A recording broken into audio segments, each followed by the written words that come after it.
Okay, so as you know, I do take requests. Yes, a Flash versus Iceman is in the works. But this one, I was like, Candyman versus Carnage. Okay. Candyman, of course, was a trilogy of films. Pretty much just watched the first one. Done beautifully by Tony Todd. This was originally a short story. Character is kind of difficult to really go through. If I were to try to go through the quote-unquote true backstory of the character, he was a slave, had a wealthy owner.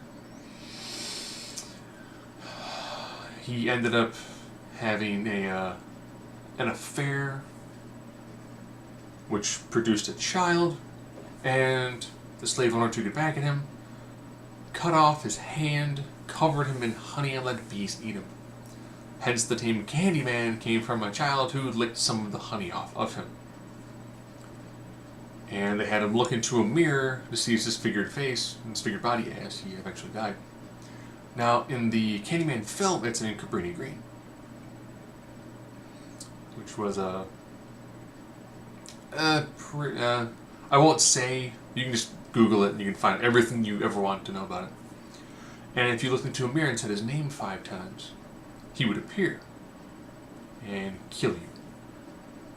The first one's done amazingly well. This is easily Tony Todd's, this is his character. The prosthetics were done well. The effect of him pretty much, like having bees fly out of him and using a hook to kill people was done incredibly well. Movies 2 and 3, they give more background to the character, but they're entirely skippable. Carnage, of course, is the offspring of Venom. Ironically, if we get a Venom 2 film, he will be the main villain. It's unique in that Carnage is technically leagues above Spider-Man and Venom. That's why they must work together to try to defeat him. He, of course, is an alien symbiote known as Carnage, bonded almost completely to Cletus Cassidy, who is insane and a serial killer. Effectively, he's like a psychopath. He just wants to more or less kill people just to have a high score. So, ironically, when it comes to how this would come about, I could easily see Carnage doing a bunch of things, and someone says it worked for Candyman. Who's Candyman? Well, Candyman is this guy who comes out of a mirror and uses a hook and kills people, and gains his power from people thinking that it's him. So his urban legend is directly tied to how much people talk about him. So I could see Carnage being like, ooh, I wonder if he could kill me. I wouldn't mind taking on a supernatural being for the fun of it. Now the unique thing is Candyman normally fought humans. So he wouldn't have fought an alien symbiote super villain. But I think that there's something unique to this. So let's get right started. Intelligence. I will give this to Candyman, predominantly because Carnage is absolutely insane. Yes, he does have the alien symbiote giving him information, but he has a tremendously warped world view. And I think that when they did some more backstory on Candyman, there's a lot of thought, there's a lot of planning, there's a lot of, I know that you are a descendant of this person. I am taking out these people so I can get you to sacrifice yourself to me and give me your soul. There's a lot more planning that seems to go into what Candyman does as opposed to Carnage. Fighting ability. Carnage routinely takes on superpowered individuals. And it showed that he has pretty much basis the fact that his whole body is a constantly malleable weapon. And Candyman is only really faced off against effectively street level individuals. We've not really seen Candyman do a lot of fighting abilities because he's a supernatural character. You tend to not see them do martial arts for the most part. I'll give speed as well to Carnage. Carnage actually is stronger than Spider-Man and Venom. So it puts him in an incredibly strong category. Speed.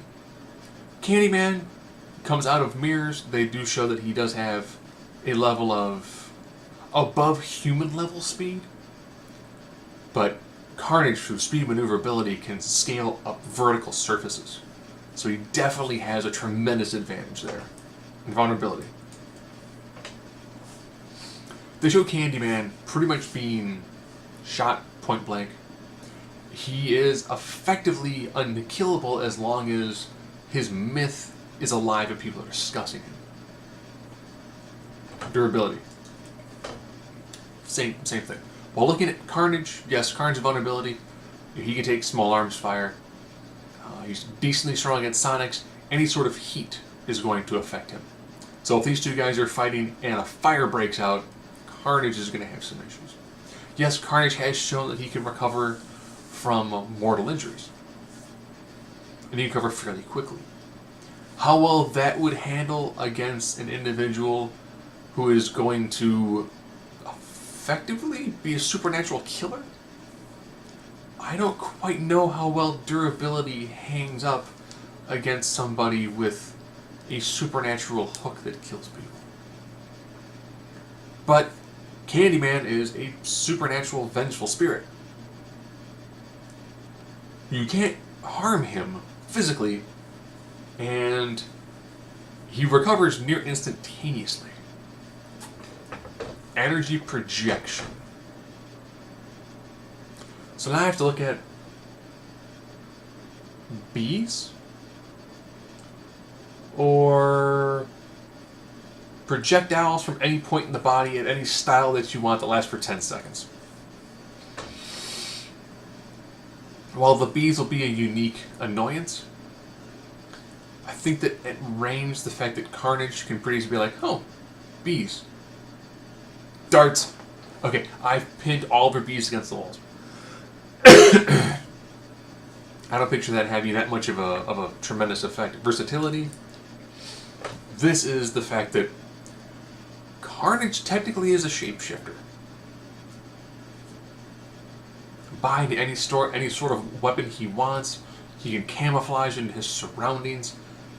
I mean, the symbiote ability by itself is just tremendous. X Factor. I give the X Factor to Candyman, and this is because I have a hard time picturing either one of these two perfectly killing each other. One, Candyman is technically immortal, and Carnage requires someone about the level of Sentry to really do a number on it. Could the supernatural killing ability of Carnage, of Candyman, be enough to kill Carnage? Potentially. Does Carnage have enough to effectively fight Candyman until he gets bored and walks away? I don't quite know. Could the symbiote give him some sort of added background to go, oh, you're fighting an undead supernatural, you're fighting a supernatural force that's unkillable. Oh. Any thoughts on what I can do to kill the guy that every time I cut apart, he just grows right back? So I think that just basis all the abilities that Carnage has, Carnage is tough for anybody to put down, let alone a supernatural killer like Candyman. I don't know if Candyman's ability to effectively, kill almost on demand, if that would be enough to put down Carnage. Or if Carnage would actually probably retract the symbiote, face him more as Cletus Cassidy, but that's Cletus Cassidy versus Candyman. So I do think that more often I think Carnage would take this, but this would be an incredibly interesting sort of battle to see actually mapped out and done in comic form.